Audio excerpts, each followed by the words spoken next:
நம்முடைய பாரதிய ஜனதா கட்சியினுடைய முன்னாள் தமிழக மாநில தலைவரும் முன்னாள் தெலுங்கானாவினுடைய ஆளுநராகவும் புதுச்சேரியினுடைய ஆளுநராகவும் திறம்பட பணியாற்றி இங்கு நம்மை எல்லாரும் வழிநடத்தி கொண்டிருக்கின்ற ஒரே நாடு ஒரே தேர்தலினுடைய ஒருங்கிணைப்பாளராக செயல்பட்டு கொண்டிருக்கக்கூடிய நம்முடைய மரியாதைக்குரிய டாக்டர் தமிழிசை சவுந்தரராஜன் அவர்கள் இப்போது நம்முடைய உரையாற்றுவார்.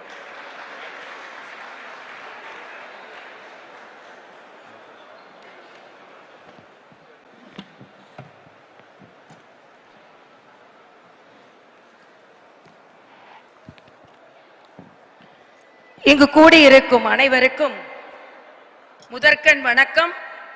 అందరికీ నమస్కారం.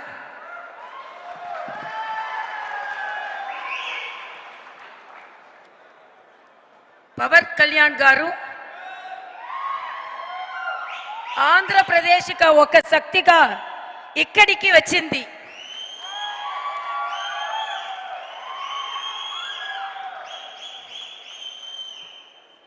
పవన్ కళ్యాణ్ గారు మీ సుదర్శన స్వాగతం.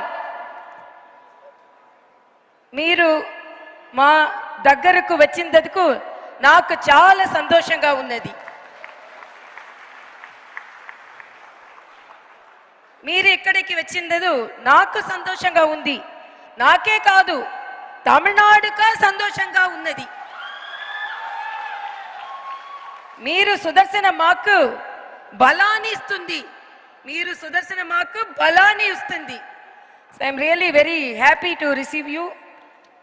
இங்கு கூடியிருக்கும் அனைவருக்கும் முதற்கண் என் வணக்கத்தை தெரிவித்துக் கொள்கிறேன்.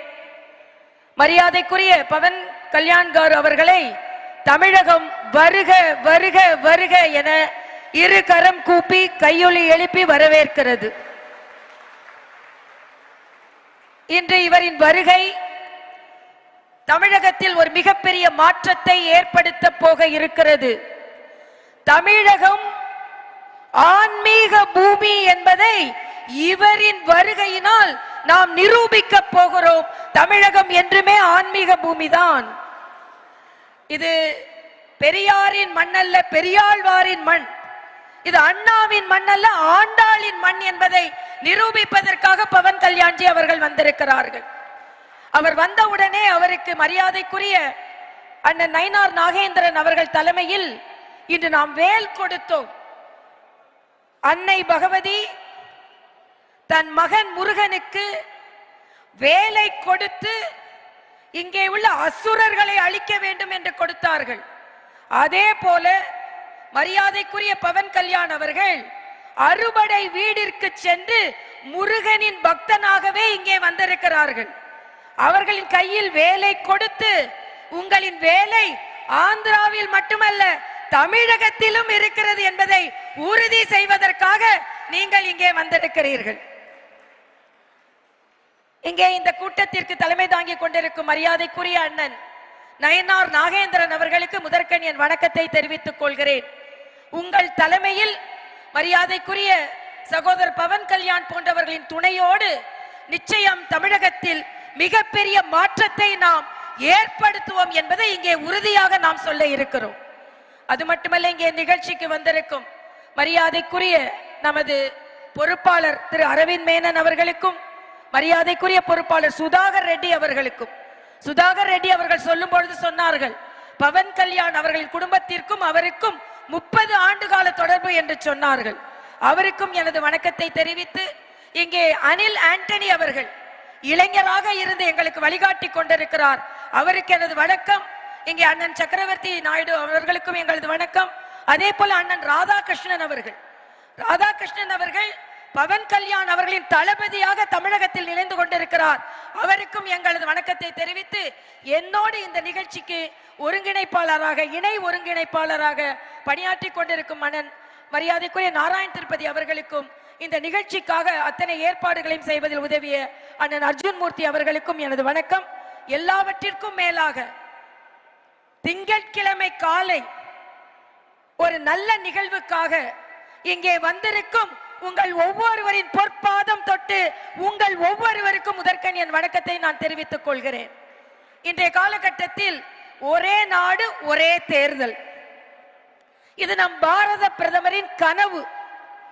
ஏன் ஒரே நாடு ஒரே தேர்தல் நமக்கு வேண்டும் என்றால், இன்றைய காலகட்டத்தில் ஒரு தேர்தல் நடந்தது என்றால் அந்த தேர்தலுக்கு 10,000 கோடி செலவழிக்க வேண்டி இருக்கிறது. கட்சிகள் 7,000 கோடி செலவழிக்க வேண்டி இருக்கிறது. உதாரணத்திற்கு மாநில தேர்தல் என்றால் 1000 கோடி செலவழிக்க வேண்டி இருக்கிறது. இது கட்சிகள் இல்லாமல் தேர்தல் செலவு மட்டுமே. அப்படி என்றால் 1000 கோடியை 8 கோடியை வைத்து வகுத்தால் எவ்வளவு கோடி ஒரு நபருக்கு செலவு செய்ய வேண்டி இருக்கிறது. ஆக அந்த பணம் மக்களின் நல்வாழ்விற்கு செலவழிக்கப்பட்டால் நிச்சயமாக ஒரே நாடு ஒரே தேர்தல் இந்த நாட்டு மக்களை பாதுகாப்பதற்காக மரியாதைக்குரிய பாரத பிரதமர் மோடி அவர்கள் கொண்டு வந்திருக்கும் மிகப்பெரிய திட்டம் என்பதை நாம் இங்கே வரவேற்போம். இங்கே இந்த நிகழ்ச்சியில் கலந்து கொண்டிருப்பதற்கு காரணம் என்ன? ஒரு அரசியல் கட்சி தலைவர், தமிழகத்தில் உள்ள தலைவர் சொல்கிறார், ஒரே நாடு ஒரே தேர்தல் சொல்றாங்க, ஆட்சிகள் கலைந்தால் என்ன செய்வார்கள் என்று. நான் ஒரு டாக்டர், வந்த உடனே நீங்கள் கருவுற்று இருக்கிறீர்கள், ஒரு குழந்தையை பெற்றெடுக்க போகிறீர்கள் என்று சொன்னால், டாக்டர் அபார்ஷன் ஆயிடுச்சுன்னா என்ன செய்யறது முதல்ல கேட்டா எவ்வளவு கொடுமையோ, அதே போலத்தான் இந்த தேர்தல் முழுமையாக மக்களுக்கு பலன் தர வேண்டும். ஒரு குடும்பம் என்று எடுத்துக்கொள்வோம். ஒரு குடும்பத்திற்கு நாம் இருவர் நமக்கு இருவர்னு சொல்றோம். அடிக்கடி குழந்தை பெற்றால் ஒரு குழந்தைகள் நிதிநிலை எவ்வளவு மோசமாக இருக்குமோ, அதே போல அடிக்கடி தேர்தல் வந்தால் ஒரு நாட்டின் நிதிநிலை மிக மிக மிக மோசமாகிவிடும். அதனால்தான் மக்களுக்கான திட்டங்கள் நல்ல திட்டங்கள் கிடைக்க வேண்டும். இங்கே நான் வைப்பதெல்லாம் வைக்கும் கோரிக்கை என்ன என்றால், தமிழகம் நிச்சயமாக பலன் பெற வேண்டும். தமிழகத்தில் உள்ள மக்கள் நிச்சயமாக பலன் பெற வேண்டும். தமிழகத்தில் உள்ள மக்களின் வாழ்வு தாமரை மலர் போல் மலர வேண்டும் என்ற காரணத்திற்காகத்தான் இன்றைய காலகட்டத்தில் நாம் எல்லாம் இங்கே ஒரே நாடு ஒரே தேர்தல் என்று நாம் நம்மை உறுதி செய்து கொண்டிருக்கிறோம். இங்கே பேசுவதற்கு பல பேர் இருப்பதனால் ஒன்றை மட்டும் சொல்லிக் கொள்கிறேன். நான் மகப்பேறு மருத்துவமனை என்றால் ஒரே வார்த்தையில் சொல்கிறேன், ஒரு குடும்பத்தில் அடிக்கடி குழந்தை பெற்றால் அந்த குடும்பம் எந்த அளவிற்கு செல்வத்தில் தடுமாறுமோ, அதே போல ஒரு நாட்டில் அடிக்கடி தேர்தல் வந்தால் அந்த நாடு நிலைமாறும், தடுமாறும். அதனால் ஆரோக்கியமான குழந்தைகளை பெற்றெடுக்க வேண்டும், நல்ல மக்கள் திட்டங்கள் நமக்கு வர வேண்டும். அதனால் ஒரே நாடு ஒரே தேர்தல் இங்கே வர வேண்டும். ஒரே நாடு ஒரே தேர்தல் வர வேண்டும் என்றால் இங்கே நமது இயக்கம் பல பெற வேண்டும். அதற்கு பவன் கல்யாண் போன்றவர்கள் எல்லாம் நமக்கு உதவி செய்வார்கள் என்று சொல்லி, ஒரே நாடு ஒரே தேர்தல் வர வேண்டும் என்றால் பாரத தேசம் முழுவதும் தாமரை மலர்ந்ததை போல, நான் அடிக்கடி சொல்வதை போல, சூரியன் உதிக்கிறதோ இல்லையோ,